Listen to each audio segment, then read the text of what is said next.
ਮੇਰਾ ਨਾਮ ਰਮਨਜੀਤ ਕੌਰ ਹੈ। ਅੱਜ ਦਾ ਸਾਡਾ ਟੌਪਿਕ ਹੈ ਐਗਰੀਗੇਟ ਡਿਮਾਂਡ ਕੁੱਲ ਮੰਗ। ਇਹ ਯੂਨਿਟ 4 ਹੈ ਜੋ ਅਸੀਂ ਅੱਜ ਕਰਾਂਗੇ। ਇਸ ਤੋਂ ਪਹਿਲਾਂ ਅਸੀਂ ਕੀਤਾ ਸੀ IS and LM curve and new classical ਜਿਹੜਾ ਹੈ ਸਾਇੰਥੀਸਿਸ, ਜਿਹਦੇ ਵਿੱਚ ਆਪਾਂ ਨੇ ਦੇਖਿਆ ਸੀਗਾ ਕਿ ਆਪਣੀ ਜਿਹੜੀ ਇਕਨੋਮੀ ਹੈ ਮੈਕਰੋ ਦੇ ਵਿੱਚ, ਮੈਕਰੋ ਇਕਨੋਮਿਕਸ ਦੇ ਵਿੱਚ ਆਪਣੀ ਇਕਨੋਮੀ ਦੇ ਵਿੱਚ ਜਿਹੜੀ ਇਕੁਇਲਿਬਰੀਅਮ ਆਊਟਪੁੱਟ ਹੈ ਉਹ ਕਿੱਥੇ ਹੋਏਗੀ। ਮੀਨਸ ਆਪਣੀ ਜਿਹੜੀ ਇਕਨੋਮੀ ਹੈ ਇਹਦੇ ਵਿੱਚ ਟੂ ਸੈਕਟਰ ਇਕਨੋਮੀ ਦੇ ਵਿੱਚ ਜਿਹੜੀ ਮੋਨਟਰੀ ਮਾਰਕੀਟ ਹੈ ਆਪਣੀ ਐਂਡ ਗੁੱਡਸ ਮਾਰਕੀਟ ਹੈ, ਇਹਨਾਂ ਦੇ ਵਿੱਚ ਇਕੁਇਲਿਬਰੀਅਮ ਦੀ ਪੋਜੀਸ਼ਨ ਕਿੱਥੇ ਹੈ, ਜਿਹਦੇ ਥਰੂ ਇੰਟਰਸਟ ਰੇਟ ਤੇ ਜਿਹੜੀ ਇਕੁਇਲਿਬਰੀਅਮ ਆਊਟਪੁੱਟ ਹੁੰਦੀ ਹੈ, ਮਿਸ ਇਨਕਮ ਹੁੰਦੀ ਹੈ ਔਰ ਡਿਟਰਮੀਨੇਸ਼ਨ ਹੁੰਦੀ ਆ।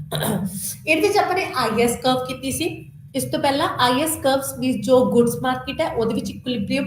ਕਿਵੇਂ ਹੁੰਦਾ ਹੈ, ਤੇ ਐਲਐਮ ਕਰਵ ਜੋ ਮਨੀ ਮਾਰਕੀਟ ਹੈ। ਐਲਐਮ ਕਰਵ ਸਭ ਦੱਸਦੀ ਹੈ ਕਿ ਮਨੀ ਮਾਰਕੀਟ ਦੇ ਵਿੱਚ ਇਕੁਇਲਿਬਰੀਅਮ ਹੈ, ਮੀਨਸ ਮਨੀ ਦੀ ਡਿਮਾਂਡ ਇਕੁਅਲ ਟੂ ਮਨੀ ਦੀ ਸਪਲਾਈ ਹੈ। ਐਂਡ ਗੁੱਡਸ ਮਾਰਕੀਟ ਸਾਨੂੰ ਦੱਸਦੀ ਹੈ ਕਿ ਗੁੱਡਸ ਮਾਰਕੀਟ ਦੇ ਵਿੱਚ ਇਕੁਇਲਿਬਰੀਅਮ ਹੈ, means S is curve,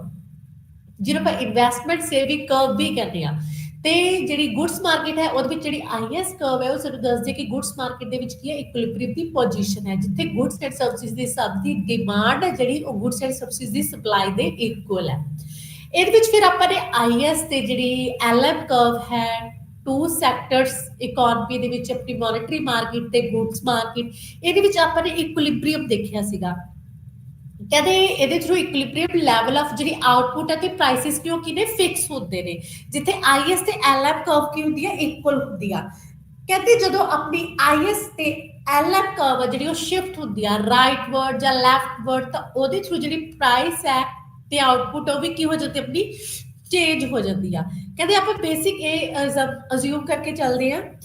there are changes in the price level, we will derive the aggregate demand curve with the help of IS and LM analysis।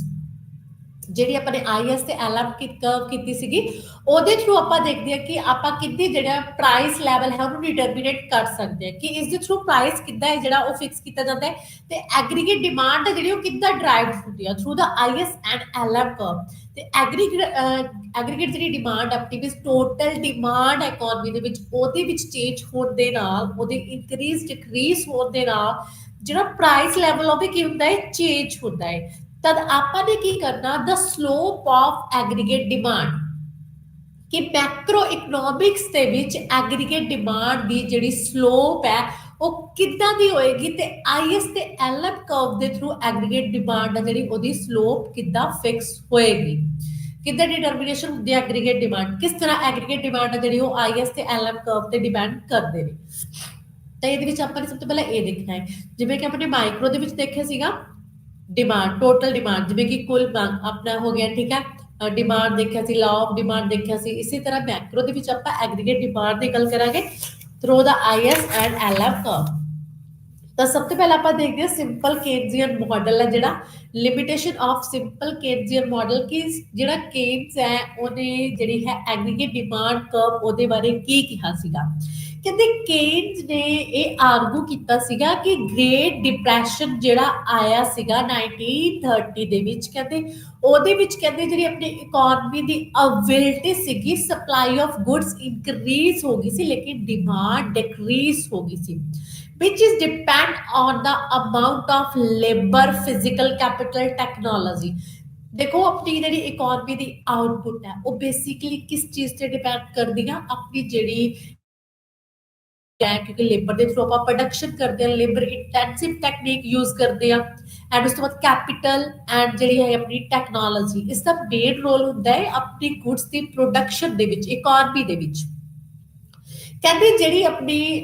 Great depression ਆਇਆ ਸੀ ਉਸ time, ਉਦੋਂ ਕਹਿੰਦੇ ਜਿਹੜੇ ਫੁੱਲੀ utilisation of resources ਨਹੀਂ ਕੀਤਾ ਗਿਆ ਸੀ, ਵੀ ਜਿਹੜੇ resources ਸੀਗੇ ਉਹ ਅਨਯੂਟਿਲਾਈਜ਼ ਪਏ ਸੀ, ਆਪਣੀ ਪੋਟੈਂਸ਼ੀਅਲ ਪਾਵਰ ਕਹਿੰਦੇ ਜ਼ਿਆਦਾ ਸੀਗੀ। ਕਹਿੰਦੇ ਸੱਚ ਕਹਿੰਦੇ ਕੀ ਹੋਇਆ ਸੀਗਾ,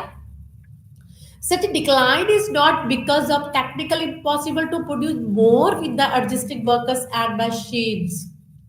according to ਕਹਿੰਦੇ ਕੇਨਸ ਕੀ ਕਹਿ ਰਹੇ ਨੇ, it is because of lack of demand in the economy as a whole। ਕਹਿੰਦੇ ਜਦੋਂ ਗ੍ਰੇਟ ਡਿਪਰੈਸ਼ਨ ਆਇਆ ਸੀਗਾ ਉਹਦੀ ਵਜ੍ਹਾ ਆਉਣ ਦੀ ਕੀ ਸੀਗੀ,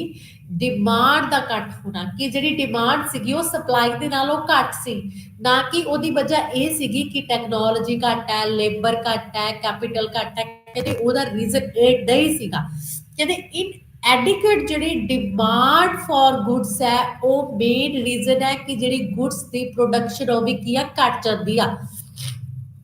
क्योंकि जो डिमांड घट गई तो इट्स मीनस जो प्रोड्यूसर्स होंगे ने उन्होंने अपनी सप्लाई भी डिक्रीज करनी पैंती है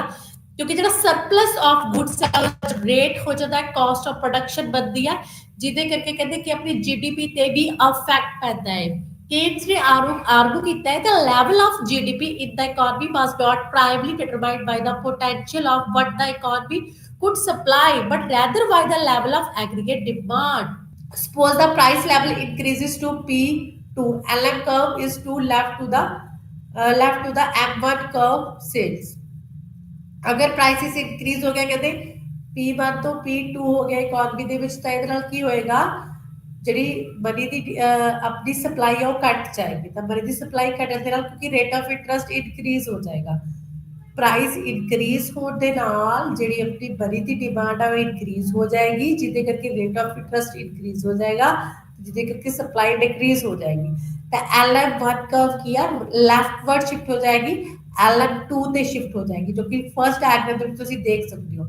ਤਾਂ LM2 कर्व IS कर्व ਨੂੰ E2 ਪੁਆਇੰਟ ਤੇ ਕੱਟ ਕਰੇਗੀ ਤਾਂ ਇਸ ਦੇ ਨਾਲ ਕੀ ਹੋ ਜਾਏਗਾ ਆਪਣਾ ਜਿਹੜਾ ਰੇਟ ਆਫ ਇੰਟਰਸਟ ਆ ਉਹ ਇਨਕਰੀਜ਼ ਹੋ ਜਾਏਗਾ I1 तो I0 हो जाएगा तो जरा इनकम एंड आउटपुट और डिक्रीज हो जाएगा Y1 तो Y2 हो जाएगा वो रेट ऑफ इंटरेस्ट इंक्रीज होते रहा कि आप प्राइसेस जरा इंक्रीज हो जाएगा प्राइसेस P2 एंड जी इक्विलिब्रियम की पोजीशन है E2 जिहदे थ्रू अपनी जी इनकम एंड आउटपुट है एग्रीगेट डिमांड भी की हो जाएगी डिक्रीज हो जाएगी Y1 तो Y2 हो जाएगी इस तरह के जी एग्रीगेट डिमांड का मैं ड्राइव कर सकते हैं थ्रू द LM कर्व ठीक है मॉनेटरी मार्केट के थ्रू जिथे IS कर्व एक दूसरे को काट रहे हैं अगर रेट ऑफ इंटरेस्ट ज्यादा तो इट्स मीन मनी की सप्लाई घट है तो इनकम एंड आउटपुट घट होएगी क्योंकि एग्रीगेट डिमांड घट होएगी प्राइस घट होएगा प्राइस घट ज्यादा हो करके एग्रीगेट डिमांड किया घट होएगी अगर कहते सप्लाई मनी की ज्यादा होएगी तो it's mean rate of interest घट होते मनी की सप्लाई ज्यादा होएगी तो दूसरी तरफ कहते प्राइस भी घट होएगा तो एग्रीगेट डिमांड की होएगी ज्यादा होएगी ईवन ते ਆਪਾਂ इक्विलिब्रियम की पोजीशन ਤੇ ਹੋਵਾਂਗੇ ਇਸ ਤਰ੍ਹਾਂ ਜਿਹੜੀ ਡੈਰੀਵੇਸ਼ਨ ਆਫ ਐਗਰੀਗੇਟ ਡਿਮਾਂਡ ਕਰਵ ਹੈ ਉਹ ਕੀ ਆ ਹੁੰਦੀ ਆ ਇਸ ਤੋਂ ਬਾਅਦ ਤੁਸੀਂ ਦੇਖ ਸਕਦੇ ਹੋ slope of aggregate demand curve ਹੁਣ ਜਿਹੜੀ ਐਗਰੀਗੇਟ ਡਿਮਾਂਡ ਕਰਵ ਦੀ ਸਲੋਪ ਕਿਸ ਤਰ੍ਹਾਂ ਦੀ ਹੋਏਗੀ ਕਹਿੰਦੇ ਆਪਾਂ ਨੇ ਦੇਖਿਆ ਹੈ ਕਿ y and p have a negative relationship and the aggregate demand curve slopes downward ਕਹਿੰਦੇ ਜਿਹੜੀ ਪ੍ਰਾਈਸ ਹੈ ਤੇ ਇਨਕਮ ਹੈ ਇਹਨਾਂ ਦਾ ਕੀ ਆ ਨੈਗੇਟਿਵ ਰਿਲੇਸ਼ਨਸ਼ਿਪ ਆ ਤੇ ਐਗਰੀਗੇਟ ਡਿਮਾਂਡ ਕਰਵ ਦੀ ਜਿਹੜੀ ਸਲੋਪ ਹੁੰਦੀ ਆ ਉਹ ਕੀ ਹੁੰਦੀ ਆ ਡਾਊਨਵਰਡ ਹੁੰਦੀ ਆ ਕਹਿੰਦਾ for the given level of nominal money supply and more higher prices mean a lower real money supply अगर हाई ਪ੍ਰਾਈਸ ਨੇ ਕਿਸੇ ਵੀ ਗੁੱਡਸ ਤੇ ਤਾਂ ਇਟਸ ਮੀਨਸ ਉਹਨਾਂ ਦੀ ਜਿਹੜੀ ਗੁੱਡਸ ਨੇ ਉਹਦੀ ਪਰਚੇਸਿੰਗ ਪਾਵਰ ਕੀ ਹੁੰਦੀ ਹੈ ਘੱਟ ਹੁੰਦੀ ਆ ਅਗਰ ਲੋ ਪ੍ਰਾਈਸ ਲੈਵਲ ਆ ਤਾਂ ਕੀ ਹੁੰਦੀ ਆ ਪਰਚੇਸਿੰਗ ਪਾਵਰ ਹਾਈ ਹੁੰਦੀ ਆ कहते high price level means low level of aggregate demand a low prices means high level of aggregate demand कहते lower ਤਾਂ ਇੱਥੇ ਕੀ ਹੁੰਦਾ ਹੈ aggregate demand curve slopes downward in the words the factor which are responsible for the slope of IS and LM curves also are responsible for the slope of aggregate demand curve ਦੇ downward ਹੋਣਾ main reason ਹੈ ਜਿਵੇਂ ਕਿ ਤੁਸੀਂ ਇੱਥੇ ਦੇਖਿਆ ਸੀ ਤਾਂ IS ਤੇ LM curve ਦੇ ਇਕੁਇਲਿਬਰੀਅਮ ਦੇ ਕਰਕੇ ਮਨੀ ਮਾਰਕੀਟ ਦੇ ਵਿੱਚ ਮਨੀ ਸਪਲਾਈ ਇਨਕਰੀਜ਼ ਡਿਕਰੀਜ਼ ਹੋਣ ਕਰਕੇ ਰੇਟ ਆਫ ਇੰਟਰਸਟ ਦੇ ਵਿੱਚ ਇਨਕਰੀਜ਼ ਡਿਕਰੀਜ਼ ਹੋਣ ਕਰਕੇ ਐਗਰੀਗੇਟ ਡਿਮਾਂਡ ਹੈ ਜਿਹੜੀ ਉਹਦੇ ਵਿੱਚ ਚੇਂਜ ਹੋਣਾ ਜਾਇਜ਼ ਹੈ ਤੇ ਐਗਰੀਗੇਟ ਡਿਮਾਂਡ ਕਰਵ ਜਿਹੜੀ ਉਹ ਲੈਫਟ ਰਾਈਟ ਕੀ ਹੁੰਦੀ ਹੈ ਡਾਊਨਵਰਡ ਹੁੰਦੀ ਆ ਕਿਉਂਕਿ ਪ੍ਰਾਈਸ ਤੇ ਜਿਹੜੀ ਡਿਮਾਂਡ ਆ ਉਹਦੇ ਵਿੱਚ ਨੈਗੇਟਿਵ ਰਿਲੇਸ਼ਨਸ਼ਿਪ ਹੁੰਦਾ ਹੈ ਅਗਰ ਪ੍ਰਾਈਸ ਜ਼ਿਆਦਾ ਹੋਏਗੀ ਤਾਂ ਡਿਮਾਂਡ ਘੱਟ ਹੋਏਗੀ ਅਗਰ ਪ੍ਰਾਈਸ ਘੱਟ ਹੋਏਗਾ ਤਾਂ ਡਿਮਾਂਡ ਜ਼ਿਆਦਾ ਹੋਏਗੀ तो दूसरी तरफ कहते हैं एग्रीगेट डिमांड का स्लोप डाउनवर्ड होती है the GDP is the sum of consumption investment and government expenditure and net export ਜਿਵੇਂ ਕਿ ਤੁਸੀਂ ਜੋ ਦੇਖਦੇ ਹੋ ਕਿ ਜੀਡੀਪੀ ਹੈ ਜਿਹੜੀ ਆਪਣੀ ਐਗਰੀਗੇਟ ਡਿਮਾਂਡ ਤੇ ਡਿਪੈਂਡ ਕਰਦੀ ਹੈ ਤਾਂ ਐਗਰੀਗੇਟ ਐਕਸਪੈਂਡੀਚਰ ਕਹਿੰਦੇ ਫੋਰ ਸੈਕਟਰਸ ਇਕਨੋਮੀ ਦੇ ਵਿੱਚ ਫੋਰ ਚੀਜ਼ਾਂ ਦੇ ਹੁੰਦਾ ਹੈ government expenditure consumption expenditure investment expenditure and net exports कहते जीडीपी ਦੇ ਇਹ ਸਾਰੇ ਕੀ ਹੁੰਦੇ ਨੇ ਪਾਰਟ ਹੁੰਦੇ ਨੇ ਕਿ ਇਹਨਾਂ ਚਾਰੇ ਸੈਕਟਰਸ ਦੇ ਥਰੂ ਕਿੰਨੀਆਂ ਗੁੱਡਸ ਐਂਡ ਸਰਵਿਸਿਜ਼ ਨੂੰ ਪ੍ਰੋਡਿਊਸ ਕੀਤਾ ਜਾ ਸਕਦਾ ਹੈ ਕਹਿੰਦੇ ਗਵਰਨਮੈਂਟ ਸਪੈਂਡਿੰਗ ਕਰਦੀ ਆ ਆਪਣੀ ਪਾਲਿਸੀ ਦੇ ਥਰੂ ਜਿਹੜੀ ਕਿ ਉਹਨਾਂ ਦੀ ਪਾਲਿਸੀ ਫਿਕਸ ਹੁੰਦੀ ਹੈ ਗਵਰਨਮੈਂਟ ਕੀ ਤਰ੍ਹਾਂ ਦੀ ਸਪੈਂਡਿੰਗ ਕਰਦੀ ਆ ਇੱਕ ਤਾਂ ਉਹ ਕੀ ਕਰਦੀ ਆ ਫਸਟਲੀ ਉਹਨਾਂ ਦੇ ਮੇਨ ਕੰਪੋਨੈਂਟਸ ਨੇ consumption investment and net export depend on economic conditions ਕਹਿੰਦੇ ਕੰਜ਼ੰਪਸ਼ਨ ਇਨਵੈਸਟਮੈਂਟ ਤੇ ਨੈਟ ਐਕਸਪੋਰਟਸ ਕਹਿੰਦੇ ਗਵਰਨਮੈਂਟ ਦੇ ਇਕਨੋਮਿਕ ਕੰਡੀਸ਼ਨ ਤੇ ਡਿਪੈਂਡ ਕਰਦੇ ਨੇ ਜਿਨ੍ਹਾਂ ਦੇ ਥਰੂ ਕਹਿੰਦੇ ਪ੍ਰਾਈਸ ਲੈਵਲ ਅਫੈਕਟ ਦਾ quantity of goods and services demanded for consumption investment and net exports. ਜਦੋਂ ਕਹਿੰਦੇ ਪ੍ਰਾਈਸ ਲੈਵਲ ਇਨਕਰੀਜ਼ ਡਿਕਰੀਜ਼ ਹੁੰਦਾ ਹੈ ਤਾਂ ਜਿਹੜੇ ਆਪਣੇ ਕੰਜ਼ੰਪਸ਼ਨ ਸਟੇ ਆਪਣੇ ਐਕਸਪੈਂਡੀਚਰ ਸਟੇਜ ਹੈ ਕੰਜ਼ੰਪਸ਼ਨ ਐਕਸਪੈਂਡੀਚਰ ਹੈ ਚਾਹੇ ਇਨਵੈਸਟਮੈਂਟ ਐਕਸਪੈਂਡੀਚਰ ਹੈ ਚਾਹੇ ਨੈਟ ਐਕਸਪੋਰਟ ਐਕਸਪੈਂਡੀਚਰ ਉਹਨਾਂ ਤੇ ਅਫੈਕਟ ਪੈਂਦਾ ਹੈ। ਤਾਂ ਇਹਨਾਂ ਡਿਫਰੈਂਟ ਐਕਸਪੈਂਡੀਚਰਸ ਤੇ ਜਿਹੜਾ ਪ੍ਰਾਈਸ ਲੈਵਲ ਹੈ ਇਹਦੇ ਵਿੱਚ ਕੀ ਰਿਲੇਸ਼ਨਸ਼ਿਪ ਆਪਾਂ ਉਹ ਦੇਖਦੇ ਹਾਂ ਕਿਉਂਕਿ ਐਗਰੀਗੇਟ ਡਿਮਾਂਡ ਜਿਹੜੀ ਹੁੰਦੀ ਆ ਉਹ ਜਾਂ ਤਾਂ ਕੰਜ਼ਿਊਮਰਸ ਦੇ ਥਰੂ ਕੀਤੀ ਜਾਂਦੀ ਹੈ ਜਾਂ ਪ੍ਰੋਡਿਊਸਰਸ ਦੇ ਥਰੂ ਕੀਤੀ ਜਾਂਦੀ ਹੈ ਜਾਂ ਫਿਰ ਆਪਣੀ ਫੋਰਨ ਕੰਟਰੀਜ਼ ਦੇ ਥਰੂ ਕੀਤੀ ਜਾਂਦੀ ਹੈ ਜਾਂ ਗਵਰਨਮੈਂਟ ਐਕਸਪੈਂਡੀਚਰਸ ਕੀਤੇ ਜਾਂਦੇ ਨੇ। ਇਹਦੇ ਵਿੱਚ ਗਵਰਨਮੈਂਟਸ ਦੀ ਕਦੇ ਪਾਲਿਸੀ ਦਾ ਕਨਸਟੈਂਟ ਆ ਫਿਕਸਡ ਹੈ ਲੇਕਿਨ ਕਦੇ ਕੰਜ਼ੰਪਸ਼ਨ ਇਨਵੈਸਟਮੈਂਟ ਤੇ ਨੈਟ ਐਕਸਪੋਰਟਸ ਤੇ ਪ੍ਰਾਈਸ ਲੈਵਲ ਦਾ ਇਫੈਕਟ ਪਏਗਾ ਕਿਉਂਕਿ 3 ਸੈਕਟਰ ਇਕਨੋਮੀ ਦੇ ਵਿੱਚ 3 ਜਿਹੜੇ ਗੁੱਡਸ ਨੇ ਦੀ ਮੋਸਟਲੀ ਡਿਮਾਂਡ ਕੀਤੀ ਜਾਂਦੀ ਆ। ਤਾਂ ਫਰਸਟ ਪ੍ਰਾਈਸ ਲੈਵਲ ਤੇ ਕੰਜ਼ੰਪਸ਼ਨ ਦੇ ਵਿੱਚ ਕੀ ਰਿਲੇਸ਼ਨਸ਼ਿਪ ਹੈ ਵੀ slope of aggregate demand left right downward ਹੁੰਦੀ ਤਾਂ ਇਹਦਾ ਮੇਨ ਰੀਜ਼ਨ ਕੀ ਆ ਤਾਂ ਤੁਸੀਂ ਦੇਖ ਸਕਦੇ ਹੋ ਪ੍ਰਾਈਸ ਲੈਵਲ ਤੇ ਕੰਜ਼ੰਪਸ਼ਨ ਕਿ ਪ੍ਰਾਈਸ ਲੈਵਲ ਦੇ ਵਿੱਚ ਚੇਂਜ ਹੋਣ ਨਾਲ ਕੰਜ਼ੰਪਸ਼ਨ ਤੇ ਕੀ ਚੇਂਜ ਪਏਗਾ। ਕਹਿੰਦੇ price level on consumption is also known as wealth effect some amount of cash always with us decrease in the price level increases the real value of money makes the consumer spending means a large quantity of goods and services demanded। ਕਹਿੰਦੇ ਅਗਰ ਤਾਂ prices decrease ਹੋ ਗਿਆ ਤਾਂ prices decrease ਹੋਣ ਦੇ ਕਰਕੇ ਸਾਡੀ ਜਿਹੜੀ ਪਰਚੇਜ਼ਿੰਗ ਪਾਵਰ ਆ ਉਹ ਕੀ ਹੋ ਜਾਂਦੀ ਹੈ ਇਨਕਰੀਜ਼ ਹੋ ਜਾਂਦੀ ਹੈ। ਮਤਲਬ ਪਹਿਲਾ ਸਮੇਂ ਇੱਕ ਬਿਸਕਿਟ ਦਾ ਪੈਕੇਟ 10 ਰੁਪਏ ਦਾ ਮਿਲਦਾ ਸੀ ਹੁਣ ਪ੍ਰਾਈਸ ਡਿਕਰੀਜ਼ ਹੋ ਕੇ ਸਾਨੂੰ ਇੱਕ ਬਿਸਕਿਟ ਦਾ ਪੈਕੇਟ ਕੀ ਮਿਲਦਾ ਹੈ 5 ਰੁਪਏ ਦਾ ਮਿਲਦਾ ਹੈ। ਹੁਣ ਆਪਾਂ 10 ਰੁਪਏ ਦੇ ਵਿੱਚ ਦੋ ਬਿਸਕਿਟ ਦੇ ਪੈਕੇਟ ਖਰੀਦ ਸਕਦੇ ਪਹਿਲਾਂ ਆਪਾਂ ਇੱਕ ਖਰੀਦ ਸਕਦੇ ਸੀਗੇ ਤਾਂ ਪ੍ਰਾਈਸ ਘਟਣ ਦੇ ਨਾਲ ਆਪਣੀ ਪਰਚੇਜ਼ਿੰਗ ਪਾਵਰ ਇਨਕਰੀਜ਼ ਹੋ ਗਈ ਰੀਅਲ ਮੋਨਟਰੀ ਪਾਵਰ ਇਨਕਰੀਜ਼ ਹੋ ਗਈ ਮਨੀ ਦੀ ਵੈਲਿਊ ਇਨਕਰੀਜ਼ ਹੋ ਗਈ ਫਿਰ ਆਪਾਂ ਦੋ ਜਿਹੜੇ ਬਿਸਕਿਟ ਦੇ ਪੈਕੇਟ ਨੇ ਉਹ ਲੈ ਸਕਦੇ ਤਾਂ it's means aggregate demand increase ਹੋ ਗਈ ਤਾਂ ਪ੍ਰਾਈਸ ਘਟਣ ਦੇ ਨਾਲ ਜਿਹੜੀ ਆਪਣੀ ਕੰਜ਼ੰਪਸ਼ਨ ਹੋ ਗਈ ਹੋ ਜਾਏਗੀ ਇਨਕਰੀਜ਼ ਹੋ ਜਾਏਗੀ। ਕਹਿੰਦੇ ਕੰਜ਼ਿਊਮਰ ਕੀ ਕਰੇਗਾ ਟੋਟਲ ਜਿਹੜੀਆਂ ਗੁੱਡਸ ਤੇ ਸਰਵਿਸਿਜ਼ ਨੇ ਉਹਨਾਂ ਤੇ ਜ਼ਿਆਦਾ ਪੈਸਾ ਸਪੈਂਡ ਕਰੇਗਾ ਅਗਰ ਪ੍ਰਾਈਸਿਸ ਕੀ ਹੋ ਜਾਏਗਾ ਡਿਕਰੀਜ਼ ਹੋ ਜਾਏਗਾ ਤਾਂ ਜ਼ਿਆਦਾ ਪੈਸਾ ਸਪੈਂਡ ਕਰੇਗਾ ਗੁੱਡਸ ਐਂਡ ਸਰਵਿਸਿਜ਼ ਤਾਂ ਇਟਸ ਵੀ ਜਿਹੜੀ ਪ੍ਰੋਡਕਸ਼ਨ ਉਹ ਵੀ ਕੀ ਹੋਏਗੀ ਜ਼ਿਆਦਾ ਹੋਏਗੀ ਤਾਂ ਡਿਮਾਂਡ ਦੇ ਥਰੂ ਕਹਿੰਦੇ ਪ੍ਰਾਈਸ ਘਟਣ ਦੇ ਨਾਲ ਇਹਨਾਂ ਦੀ ਕੰਜ਼ੰਪਸ਼ਨ ਗੁੱਡਸ ਦੀ ਡਿਮਾਂਡ ਵਧੇਗੀ ਤਾਂ ਦੂਸਰੀ ਤਰਫ ਜਿਹੜੀ ਸਪਲਾਈ ਆਫ ਗੁੱਡਸ ਉਹ ਵੀ ਕੀ ਹੋਏਗੀ ਇਨਕਰੀਜ਼ ਹੋਏਗੀ। ਤਾਂ ਦੂਸਰੀ ਤਰਫ ਜਿਹੜੀ ਪ੍ਰਾਈਸ ਲੈਵਲ ਹੈ ਤੇ ਇਨਵੈਸਟਮੈਂਟ ਹੈ ਤੇ ਇਹਨਾਂ ਦੇ ਵਿੱਚ ਆਪਸ ਦੇ ਵਿੱਚ ਕੀ ਰਿਲੇਸ਼ਨਸ਼ਿਪ ਹੈ। ਕਹਿੰਦੇ ਇੰਟਰਸਟ ਰੇਟ ਅਫੈਕਟ ਕਰਦਾ ਲੋਅਰ ਪ੍ਰਾਈਸ ਲੈਵਲ ਰਿਡਿਊਸਿਸ ਦਾ ਇੰਟਰਸਟ ਰੇਟ ਅਗਰ ਤਾਂ ਕਹਿੰਦੇ ਜਿਹੜਾ ਪ੍ਰਾਈਸ ਲੈਵਲ ਆ ਉਹ ਇਨਕਰੀਜ਼ ਹੋ ਜਾਂਦਾ ਹੈ ਪ੍ਰਾਈਸ ਲੈਵਲ ਇਨਕਰੀਜ਼ ਹੋਣ ਦੇ ਨਾਲ ਮਨੀ ਦੀ ਡਿਮਾਂਡ ਇਨਕਰੀਜ਼ ਹੁੰਦੀ ਆ ਜਿਹਦੇ ਕਰਕੇ ਰੇਟ ਆਫ ਇੰਟਰਸਟ ਵੀ ਕੀ ਹੁੰਦਾ ਹੈ ਇਨਕਰੀਜ਼ ਹੁੰਦਾ ਤਾਂ ਰੇਟ ਆਫ ਇੰਟਰਸਟ ਇਨਕਰੀਜ਼ ਹੋਣ ਦੇ ਨਾਲ ਜਿਹੜੀ ਇਨਵੈਸਟਮੈਂਟ ਉਹ ਕੀ ਹੈ ਘਟ ਜਾਏਗੀ ਤਾਂ ਪ੍ਰੋਡਿਊਸਰ ਸੈਕਟਰਸ ਦੇ ਜਿਹੜੇ ਉਹ ਇਨਵੈਸਟਮੈਂਟ ਘਟ ਕਰਨਗੇ ਕਿਉਂਕਿ ਜੋ ਮਨੀ ਉਹ ਲੋਨ ਤੇ ਲੈ ਰਹੇ ਨੇ ਉਹਨਾਂ ਤੇ ਉਹਨੂੰ ਪੇਮੈਂਟਸ ਜ਼ਿਆਦਾ ਕਰਨੀਆਂ ਪੈ ਰਹੀਆਂ ਨੇ ਐਕਸਪੈਂਡੀਚਰ ਜ਼ਿਆਦਾ ਕਰਨੇ ਪੈ ਰਹੇ ਨੇ ਠੀਕ ਹੈ ਕਾਸਟ ਜ਼ਿਆਦਾ ਦੇਣੀ ਪੈ ਰਹੀ ਹੈ ਲੋਨ ਦੀ ਲੋਨੇਬਲ ਫੰਡਸ ਦੀ ਦੇ ਲਈ ਤਾਂ ਇਨਵੈਸਟਮੈਂਟ ਘੱਟ ਹੋਏਗੀ ਜਿਹਦੇ ਥਰੂ ਗੁੱਡਸ ਐਂਡ ਸਰਵਿਸਿਜ਼ ਤੇ ਇਫੈਕਟ ਪਏਗਾ ਗੁੱਡਸ ਐਂਡ ਸਰਵਿਸਿਜ਼ ਦੀ ਪ੍ਰੋਡਕਸ਼ਨ ਵੀ ਘੱਟ ਹੋਏਗੀ ਅਗਰ ਕਹਿੰਦੇ ਜਿਹੜੀਆਂ ਪ੍ਰਾਈਸਿਸ ਨੇ ਉਹ ਡਾਊਨ ਹੋ ਜਾਣਗੀਆਂ ਤਾਂ ਇਹਦੇ ਥਰੂ ਮਨੀ ਦੀ ਡਿਮਾਂਡ ਵੀ ਡਿਕਰੀਜ਼ ਹੋ ਜਾਏਗੀ ਤੇ ਇਨਵੈਸਟਮੈਂਟ ਵੀ ਇਨਕਰੀਜ਼ ਹੋਏਗੀ ਕਿਉਂਕਿ ਰੇਟ ਆਫ ਇੰਟਰਸਟ ਘਟੇਗਾ ਇਨਵੈਸਟਮੈਂਟ ਇਨਕਰੀਜ਼ ਹੋਏਗੀ ਤਾਂ ਜਿਹਦੇ ਥਰੂ ਕੀ ਆ ਆਪਣੀ ਗੁੱਡਸ ਐਂਡ ਸਰਵਿਸਿਜ਼ ਦੀ ਪ੍ਰੋਡਕਸ਼ਨ ਇਨਕਰੀਜ਼ ਹੋਏਗੀ ਜੀਡੀਪੀ ਵੀ ਅੱਗੇ ਆਪਣਾ ਇਨਕਰੀਜ਼ ਹੋਏਗਾ। ਤੀਜਾ ਹੈ ਆਪਣਾ price level and net exports ਕਹਿੰਦੇ ਪ੍ਰਾਈਸ ਦਾ ਜਿਹੜੇ ਨੈਟ ਐਕਸਪੋਰਟਸ ਨੇ ਉਹਨਾਂ ਤੇ ਵੀ ਬਹੁਤ ਇਫੈਕਟ ਪੈਂਦਾ ਹੈ। ਸਭ ਤੋਂ ਪਹਿਲਾਂ ਆਪਾਂ ਨੈਟ ਐਕਸਪੋਰਟਸ ਦੇਖ ਲੈਂਦੇ ਹਾਂ। ਨੈਟ ਐਕਸਪੋਰਟਸ ਦਾ ਮਤਲਬ ਹੈ ਕਿ ਜਦੋਂ ਆਪਾਂ ਇੰਟਰਨੈਸ਼ਨਲ ਲੈਵਲ ਦੇ ਡਿਫਰੈਂਟ ਕੰਟਰੀਜ਼ ਦੇ ਨਾਲ ਬਿਜ਼ਨਸ ਕਰਦੇ ਹਾਂ ਐਕਸਪੋਰਟ ਇੰਪੋਰਟ ਕਰਦੇ ਹਾਂ ਤਾਂ ਜਿੰਨੀ ਵੀ ਆਪਾਂ ਐਕਸਪੋਰਟ ਕਰਦੇ ਹਾਂ ਤਾਂ ਉਹਨਾਂ ਦੇ ਵਿੱਚੋਂ ਜਿੰਨੀ ਆਪਾਂ ਗੁੱਡਸ ਨੂੰ ਇੰਪੋਰਟ ਕਰਦੇ ਹਾਂ ਬਾਹਰ ਤੋਂ ਮੰਗਵਾਉਂਦੇ ਹਾਂ ਐਕਸਪੋਰਟ ਦੇ ਵਿੱਚੋਂ ਮਾਈਨਸ ਇੰਪੋਰਟ ਕਰਾਂਗੇ ਤਾਂ ਜੋ ਸਾਡੇ ਕੋਲ ਬਚ ਜਾਏਗਾ that is a net exports. ਤਾਂ ਉਹਨਾਂ ਨੈਟ ਐਕਸਪੋਰਟਸ ਤੇ ਵੀ ਜਿਹੜਾ ਪ੍ਰਾਈਸ ਹੈ ਉਹਦਾ ਇਫੈਕਟ ਪੈਂਦਾ ਹੈ ਅਗਰ ਪ੍ਰਾਈਸਿਸ ਇਨਕਰੀਜ਼ ਹੋ ਜਾਂਦੇ ਨੇ ਤਾਂ ਪ੍ਰਾਈਸਿਸ ਇਨਕਰੀਜ਼ ਹੋਣ ਦੇ ਕਰਕੇ ਕੀ ਹੁੰਦਾ ਹੈ ਜਿਹੜੀ ਆਪਣੀ ਮਨੀ ਦੀ ਡਿਮਾਂਡ ਹੈ ਇਨਕਰੀਜ਼ ਹੋ ਜਾਏਗੀ ਰੇਟ ਆਫ ਇੰਟਰਸਟ ਇਨਕਰੀਜ਼ ਹੋਏਗਾ ਜਿਹਦੇ ਨਾਲ ਜਿਹੜਾ ਆਪਣੀ ਗੁੱਡਸ ਦੀ ਪ੍ਰੋਡਕਸ਼ਨ ਡਿਕਰੀਜ਼ ਹੋ ਜਾਏਗੀ ਕਿਉਂਕਿ ਇਨਵੈਸਟਮੈਂਟ ਡਿਕਰੀਜ਼ ਹੋਏਗੀ ਜਿਹਦੇ ਕਰਕੇ ਐਕਸਪੋਰਟ ਘਟਣਗੇ ਤੇ ਬਾਹਰ ਤੋਂ ਇੰਪੋਰਟ ਵਧਣਗੇ। ਦੂਸਰੀ ਤਰਫ ਅਗਰ ਕਹਿੰਦੇ ਕੀ ਹੋਏਗਾ ਆਪਣੇ ਪ੍ਰਾਈਸਿਸ ਡਿਕਰੀਜ਼ ਹੋ ਜਾਣਗੇ ਪ੍ਰਾਈਸਿਸ ਡਿਕਰੀਜ਼ ਹੋਣ ਦੇ ਨਾਲ ਮਨੀ ਦੀ ਡਿਮਾਂਡ ਘਟੇਗੀ ਰੇਟ ਆਫ ਇੰਟਰਸਟ ਘਟੇਗੀ ਇਨਵੈਸਟਮੈਂਟ ਇਨਕਰੀਜ਼ ਹੋਏਗੀ ਤਾਂ ਗੁੱਡਸ ਐਕਸਪੋਰਟ ਜ਼ਿਆਦਾ ਕਰਨਗੇ ਠੀਕ ਹੈ ਇੰਪੋਰਟ ਘੱਟ ਕਰਨਗੇ ਕਿਉਂਕਿ ਉਸੇ ਤਰ੍ਹਾਂ ਦੇ ਗੁੱਡਸ ਇੱਧਰ ਵੀ ਪ੍ਰੋਡਿਊਸ ਕਰ ਸਕਦੇ ਆ ਤਾਂ ਇਸ ਤਰ੍ਹਾਂ ਨੈਟ ਐਕਸਪੋਰਟ ਵੀ ਜਿਹੜਾ ਉਹ ਅਫੈਕਟ ਹੋਏਗਾ ਜਿਹਦੇ ਥਰੂ ਕਹਿੰਦੇ ਨੈਟ ਐਕਸਪੋਰਟਸ ਤੇ ਜਿਹੜੀ ਸਾਡੀ ਜੀਡੀਪੀ ਉਹ ਮੋਸਟਲੀ ਡਿਪੈਂਡ ਕਰਦੀ ਆ that exports अगर BOP ਵੀ बैलेंस ऑफ ट्रेड अगर फेवरेबल है ਤਾਂ ਆਪਾਂ ਨੂੰ ਕੀ ਆ ਜਿਹੜੀ ਬਾਹਰਲੀ ਕਰੰਸੀ ਉਹ ਮਿਲਦੀ ਆ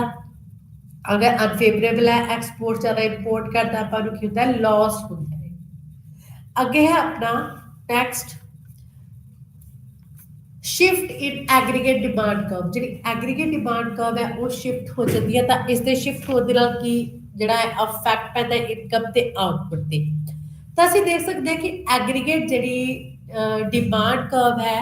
ਕਹਿੰਦੇ ਇਹ ਚੇਂਜ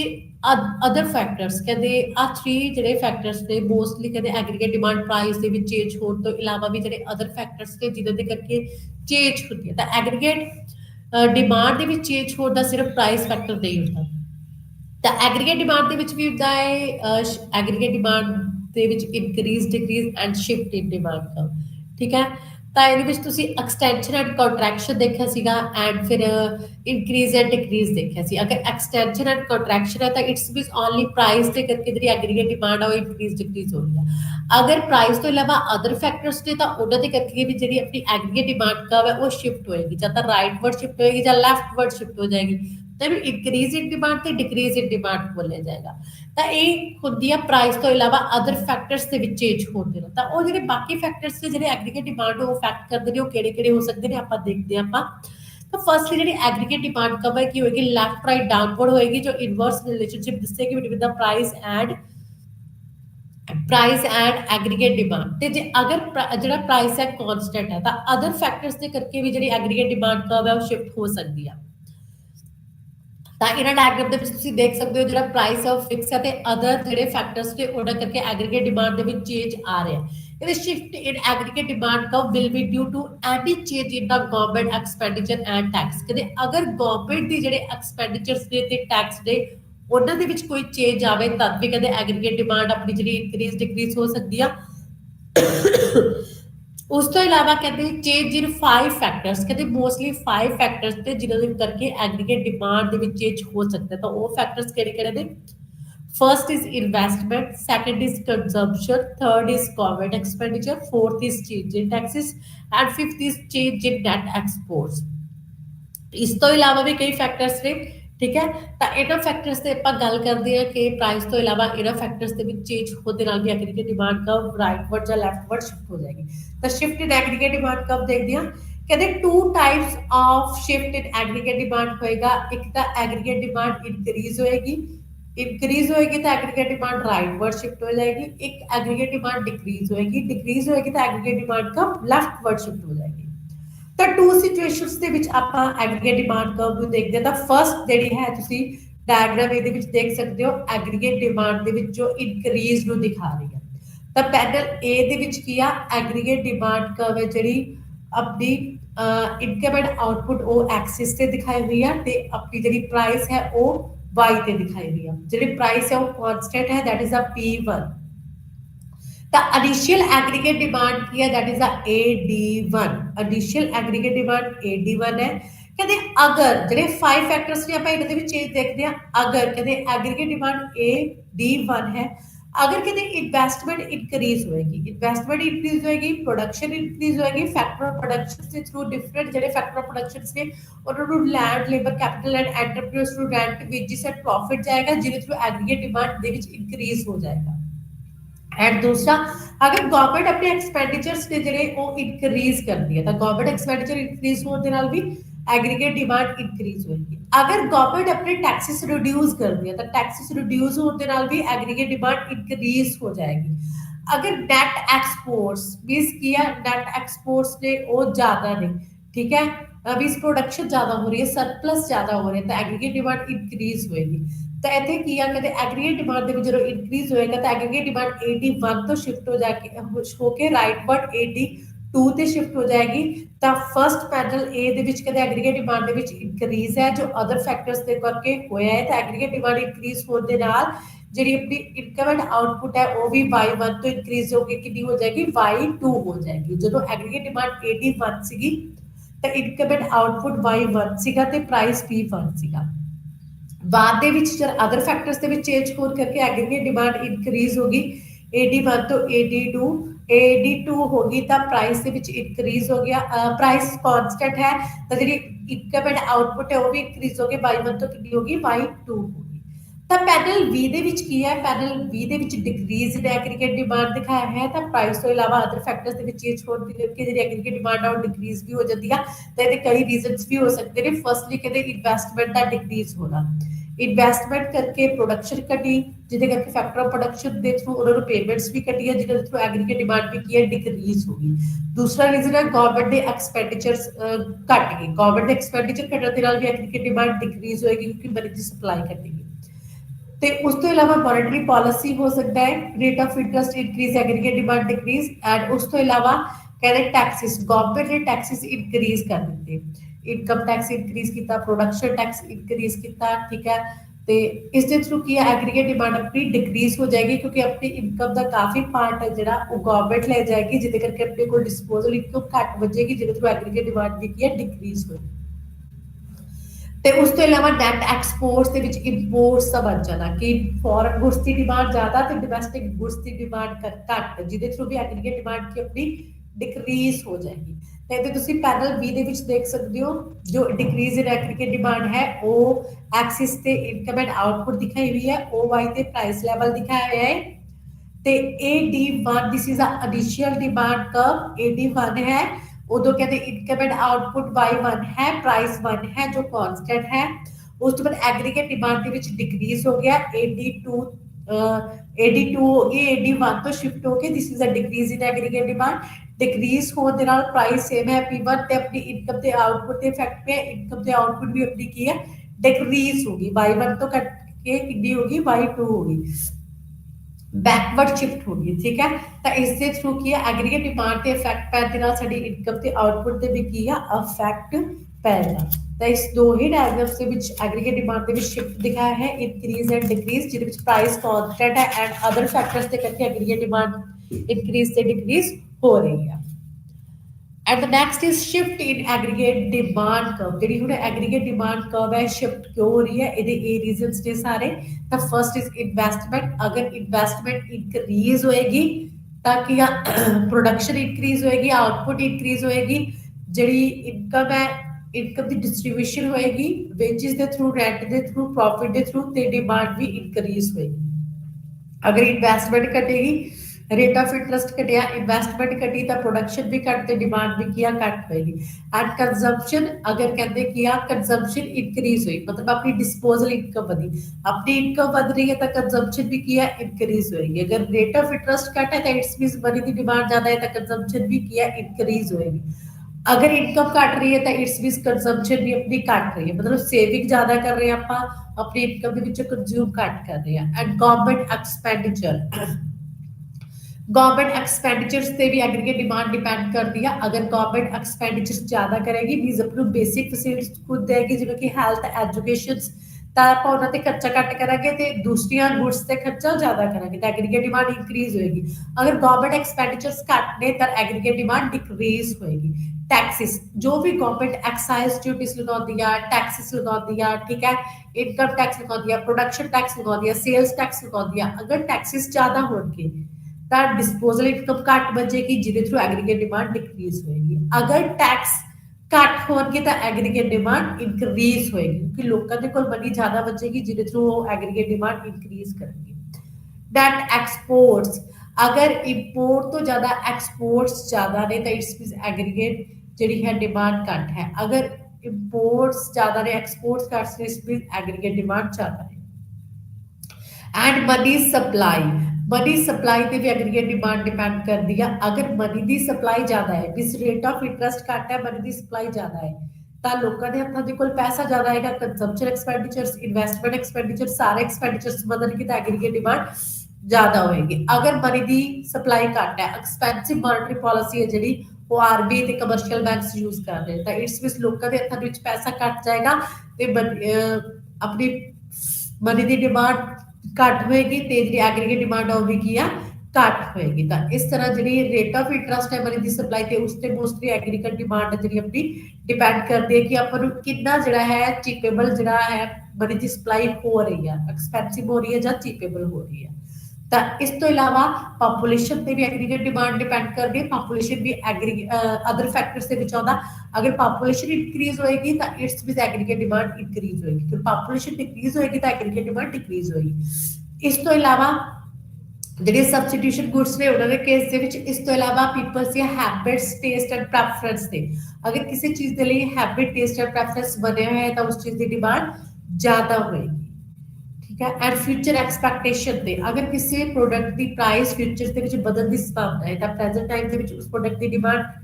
ਜ਼ਿਆਦਾ ਹੋਏਗੀ। ਅਗਰ ਫਿਊਚਰ ਦੇ ਵਿੱਚ ਕਿਸੇ ਪ੍ਰੋਡਕਟ ਦੀ ਪ੍ਰਾਈਸ ਘਟਣ ਦੀ ਸੰਭਾਵਨਾ ਹੈ ਤਾਂ ਹੁਣ ਇਸ ਟਾਈਮ ਦੇ ਵਿੱਚ, ਪ੍ਰੈਜ਼ੈਂਟ ਟਾਈਮ ਦੇ ਵਿੱਚ ਉਸ ਪ੍ਰੋਡਕਟ ਦੀ ਡਿਮਾਂਡ ਘੱਟ ਹੋਏਗੀ। ਤਾਂ ਇਹਨਾਂ ਫੈਕਟਰਸ ਤੇ ਜੋ ਆਪਣਾ ਐਗਰੀਗੇਟ ਡਿਮਾਂਡ ਡਿਪੈਂਡ ਕਰਦੀ ਹੈ।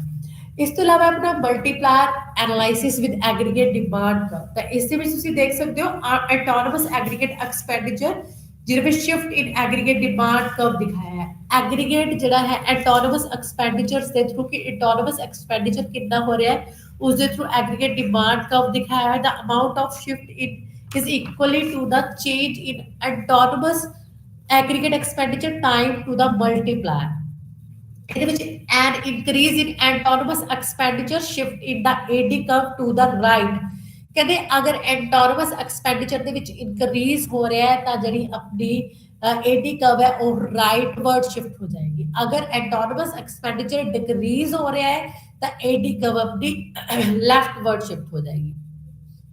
ਤਾਂ ਤੁਸੀਂ ਇਸ ਦੇ ਵਿੱਚ ਦੇਖ ਸਕਦੇ ਹੋ, ਇੱਕ ਦੇ ਵਿੱਚ ਆਪਾਂ ਨੂੰ ਆਟੋਨੋਮਸ ਐਕਸਪੈਂਡੀਚਰ ਦਿਖਾਇਆ ਹੋਇਆ ਹੈ, ਦੂਸਰੀ ਦੇ ਵਿੱਚ ਆਪਾਂ ਨੂੰ ਐਗਰੀਗੇਟ ਡਿਮਾਂਡ ਨੀਚੇ ਵਾਲੀ ਡਾਇਗਰਾਮ ਦੇ ਵਿੱਚ ਆਪਾਂ ਨੂੰ ਦਿਖਾਈ ਹੋਈ ਹੈ। ਤਾਂ ਉੱਪਰ ਦੋ ਡਾਇਗਰਾਮਸ ਤੇ ਨੀਚੇ ਦੋ ਡਾਇਗਰਾਮਸ ਤੇ ਜਿਹਦੇ ਵਿੱਚ ਮਲਟੀਪਲਾਇਰ ਐਨਾਲਾਈਸਿਸ ਦਿਖਾਇਆ ਹੈ ਕਿ ਕਿਸ ਤਰ੍ਹਾਂ ਰੇਟ ਆਫ ਇੰਟਰਸਟ ਦੇ ਵਿੱਚ ਚੇਂਜ ਹੋਣ ਦੇ ਨਾਲ ਇਨਵੈਸਟਮੈਂਟ ਇਨਕਰੀਜ਼ ਡਿਕਰੀਜ਼ ਹੋਏਗੀ, ਆਟੋਨੋਮਸ ਐਕਸਪੈਂਡੀਚਰ ਇਨਕਰੀਜ਼ ਡਿਕਰੀਜ਼ ਹੋ ਜਾਏਗਾ, ਜਿਹਦਾ ਐਗਰੀਗੇਟ ਡਿਮਾਂਡ ਤੇ ਵੀ ਇਫੈਕਟ ਪਏਗਾ ਤੇ ਐਗਰੀਗੇਟ ਆਊਟਪੁੱਟ ਤੇ ਵੀ ਇਫੈਕਟ ਪਏਗਾ। ਤਾਂ ਫਰਸਟ ਡਾਇਗਰਾਮ ਉੱਪਰ ਵਾਲੀ ਦੇ ਵਿੱਚ ਤੁਸੀਂ ਦੇਖ ਸਕਦੇ ਹੋ ਜੋ ਇਨੀਸ਼ੀਅਲ ਫਰਸਟ ਡਾਇਗਰਾਮ ਹੈ 4 ਡਾਇਗਰਾਮਸ ਦੇ ਵਿੱਚੋਂ। ਤਾਂ ਫਰਸਟ ਡਾਇਗਰਾਮ ਦੇ ਵਿੱਚ ਜਿਹੜੀ ਆਪਣੀ O ਐਕਸਿਸ ਤੇ ਇਨਕਮ ਐਂਡ ਆਊਟਪੁੱਟ ਦਿਖਾਈ ਹੋਈ ਹੈ, OY ਤੇ ਇੰਟਰਸਟ ਰੇਟ ਦਿਖਾਇਆ ਹੈ। ਤਾਂ IS ਜਿਹੜੀ ਕਰਵ ਹੈ this is the investment saving curve goods market ਦੀ। ਜਿਹੜੀ ਇਨੀਸ਼ੀਅਲ ਮਨੀ ਮਾਰਕੀਟ ਦੀ ਡਿਮਾਂਡ ਕਰਵ ਹੈ ਦੈਟ ਇਜ਼ ਦਾ LM0। ਤਾਂ LM0 this is the money market ਦੀ ਸਪਲਾਈ ਕਰਵ ਹੈ, ਮਨੀ ਦੀ ਸਪਲਾਈ ਜੋ ਦਿਖਾ ਰਹੀ ਹੈ। ਕਹਿੰਦੇ ਜਦੋਂ ਰੇਟ ਆਫ ਇੰਟਰਸਟ I0 ਸੀਗਾ ਤਾਂ ਦੋਨੇ ਕੀ ਨੇ IS ਤੇ LM0 ਫਰਸਟ ਡਾਇਗਰਾਮ ਦੇ ਵਿੱਚ E0 ਤੋਂ ਕੱਟ ਕਰ ਰਹੀਆਂ ਨੇ। ਤਾਂ E0 is the equilibrium point ਜਿੱਥੇ ਕਹਿੰਦੇ ਰੇਟ ਆਫ ਇੰਟਰਸਟ I0 ਹੈ ਤੇ ਆਪਣੀ ਇਨਕਮ ਐਂਡ ਆਊਟਪੁੱਟ Y0 ਹੈ। ਜਦੋਂ ਕਹਿੰਦੇ ਰੇਟ ਆਫ ਇੰਟਰਸਟ ਘਟ ਗਿਆ ਤਾਂ ਮਨੀ ਦੀ ਸਪਲਾਈ ਇਨਕਰੀਜ਼ ਹੋਈ। ਰੇਟ ਆਫ ਇੰਟਰਸਟ ਘਟ ਕੇ I0 ਤੋਂ I1 ਹੋ ਗਿਆ, ਜਿਹੜੀ ਮਨੀ ਦੀ ਸਪਲਾਈ ਹੈ ਇਨਕਰੀਜ਼ ਹੋਈ, LM1 ਹੋ ਗਈ, ਰਾਈਟਵਰਡ ਸ਼ਿਫਟ ਹੋਈ ਜਿਹੜੀ ਮਨੀ ਸਪਲਾਈ ਕਰਵ ਹੈ ਜਿਹਦੇ ਥਰੂ ਆਪਣੀ ਜਿਹੜੀ ਇਨਕਮ ਹੈ ਜਦੋਂ ਰੇਟ ਆਫ ਇੰਟਰਸਟ ਵਧੇਗਾ ਤਾਂ ਆਟੋਨੋਮਸ ਐਕਸਪੈਂਡੀਚਰ ਇਨਕਰੀਜ਼ ਹੋਏਗਾ। ਠੀਕ ਹੈ, ਜਿਹਦੇ ਥਰੂ ਆਪਣੀ ਜਿਹੜੀ ਇਨਕਮ ਐਂਡ ਆਊਟਪੁੱਟ ਹੈ ਉਹ ਇਨਕਰੀਜ਼ ਹੋ ਕੇ ਕਿੰਨੀ ਹੋ ਜਾਏਗੀ Y0 ਤੋਂ Y1 ਹੋ ਜਾਏਗੀ। ਤਾਂ ਨੀਚੇ ਤੁਸੀਂ ਦੇਖ ਸਕਦੇ ਹੋ ਪ੍ਰਾਈਸ ਸੇਮ ਹੈ, ਪ੍ਰਾਈਸ ਦੇ ਵਿੱਚ ਕਿਸੇ ਵੀ ਤਰ੍ਹਾਂ ਦਾ ਚੇਂਜ ਨਹੀਂਗਾ। ਨੀਚੇ ਉਸੇ ਡਾਇਗਰਾਮ ਦੇ ਨੀਚੇ P0 ਪ੍ਰਾਈਸ ਦਿਖਾ ਰਿਹਾ ਸਾਡਾ। ਐਂਡ ਜਦੋਂ ਕਹਿੰਦੇ ਰੇਟ ਆਫ ਇੰਟਰਸਟ ਜ਼ਿਆਦਾ ਸੀਗਾ E0 ਪੁਆਇੰਟ ਤੇ ਇਕੁਇਲਿਬ੍ਰੀਅਮ ਸੀਗਾ ਉਦੋਂ ਆਪਣੀ ਇਨਕਮ ਐਂਡ ਆਊਟਪੁੱਟ ਕਿੰਨੀ ਸੀਗੀ Y0 ਸੀਗੀ। ਜਦੋਂ ਮਨੀ ਦੀ ਸਪਲਾਈ ਵਧੀ ਕਿਉਂਕਿ ਰੇਟ ਆਫ ਇੰਟਰਸਟ ਘਟਿਆ ਤਾਂ ਉਹਦੇ ਥਰੂ ਐਗਰੀਗੇਟ ਡਿਮਾਂਡ ਕੀ ਹੈ ਇਨਕਰੀਜ਼ ਹੋ ਜਾਏਗੀ। ਜਦੋਂ ਰੇਟ ਆਫ ਇੰਟਰਸਟ ਘਟੇਗਾ ਤਾਂ AD0 ਤੋਂ ਜਿਹੜੀ ਆਪਣੀ ਐਗਰੀਗੇਟ ਡਿਮਾਂਡ ਕਰਵ ਹੈ ਉਹ ਸ਼ਿਫਟ ਹੋ ਜਾ ਕੇ AD1 ਤੇ ਹੋ ਜਾਏਗੀ, ਜਿਹਦੇ ਥਰੂ ਕਿ ਨਿਊ E1 ਪੁਆਇੰਟ ਤੇ ਇਕੁਇਲਿਬ੍ਰੀਅਮ ਦੀ ਪੋਜੀਸ਼ਨ ਆਏਗੀ ਜੋ ਸਾਨੂੰ ਦੱਸੇਗੀ ਕਿ ਪ੍ਰਾਈਸ ਕਾਂਸਟੈਂਟ ਰਹਿਣ ਤੇ ਰੇਟ ਆਫ ਇੰਟਰਸਟ ਘਟੇ ਤੇ ਆਟੋਨੋਮਸ ਐਕਸਪੈਂਡੀਚਰ ਵੱਧ ਜਾਏਗਾ, ਐਗਰੀਗੇਟ ਡਿਮਾਂਡ ਇਨਕਰੀਜ਼ ਹੋਏਗੀ ਤੇ ਇਨਕਮ ਐਂਡ ਆਊਟਪੁੱਟ ਵੀ ਇਨਕਰੀਜ਼ ਹੋਏਗੀ Y0 ਤੋਂ Y1। ਪੈਨਲ B ਦੇ ਵਿੱਚ ਤੁਸੀਂ ਦੇਖ ਸਕਦੇ ਹੋ ਜਿਹਦੇ ਵਿੱਚ ਕਹਿੰਦੇ ਕੀ ਹੈ ਆਪਣੀ ਜਿਹੜੀ ਇਨਵੈਸਟਮੈਂਟ ਸੇਵਿੰਗ ਕਰਵ ਹੈ ਉਹਦੇ ਵਿੱਚ ਇਨਕਰੀਜ਼ ਦਿਖਾਇਆ ਹੋਇਆ ਹੈ। ਤਾਂ ਇਹਦੇ ਵਿੱਚ O ਐਕਸਿਸ ਤੇ income and output and OY ਤੇ ਰੇਟ ਆਫ ਇੰਟਰਸਟ ਹੈ। ਤਾਂ ਇਹਦੇ ਵਿੱਚ ਦਿਖਾਇਆ ਹੈ ਕਿ LM curve this is the monetary market curve and IS0 this is the initial ਜਿਹੜੀ ਹੈ ਇਨਵੈਸਟਮੈਂਟ ਸੇਵਿੰਗ ਕਰਵ ਜੋ ਗੁੱਡਸ ਦੀ ਸਪਲਾਈ ਦਿਖਾ ਰਹੀ ਹੈ। E0 ਇਜ਼ ਇਕੁਇਲਿਬ੍ਰੀਅਮ ਪੁਆਇੰਟ ਜਦੋਂ ਰੇਟ ਆਫ ਇੰਟਰਸਟ I0 ਸੀਗਾ ਤਾਂ ਆਪਣੀ ਆਊਟਪੁੱਟ Y0 ਸੀਗੀ ਤੇ ਐਗਰੀਗੇਟ ਡਿਮਾਂਡ ਨੀਚੇ ਉਸੇ ਡਾਇਗਰਾਮ ਦੇ ਨੀਚੇ ਤੁਸੀਂ ਦੇਖ ਸਕਦੇ ਹੋ ਜੋ ਡਾਇਗਰਾਮ ਹੈ ਐਗਰੀਗੇਟ ਡਿਮਾਂਡ AD0 ਸੀਗੀ, ਪ੍ਰਾਈਸ P0 ਸੀਗਾ ਤੇ Y0 ਆਪਣੀ ਇਨਕਮ ਐਂਡ ਆਊਟਪੁੱਟ ਸੀਗਾ। ਜਦੋਂ ਕਹਿੰਦੇ ਰੇਟ ਆਫ ਇੰਟਰਸਟ ਇਨਕਰੀਜ਼ ਹੋਇਆ I0 ਤੋਂ I1 ਹੋ ਗਿਆ ਤਾਂ ਆਟੋਨੋਮਸ ਐਕਸਪੈਂਡੀਚਰ ਕੀ ਆ ਡਿਕਰੀਜ਼ ਹੋਇਆ। ਲੇਕਿਨ ਇੱਥੇ ਕੀ ਆ ਗੁੱਡਸ ਐਂਡ ਸਰਵਿਸਿਜ਼ ਦੀ ਪ੍ਰੋਡਕਸ਼ਨ IS0 ਤੋਂ IS1 ਤੇ ਸ਼ਿਫਟ ਹੋਏ ਤੇ ਇਹਦੇ ਥਰੂ ਐਗਰੀਗੇਟ ਡਿਮਾਂਡ ਵੀ ਇਨਕਰੀਜ਼ ਹੋਈ E1 is the new equilibrium point y0 ਤੋਂ y1 ਠੀਕ ਹੈ। ਤਾਂ ਇਹਦੇ ਵਿੱਚ ਕੀ ਆ ਆਪਣਾ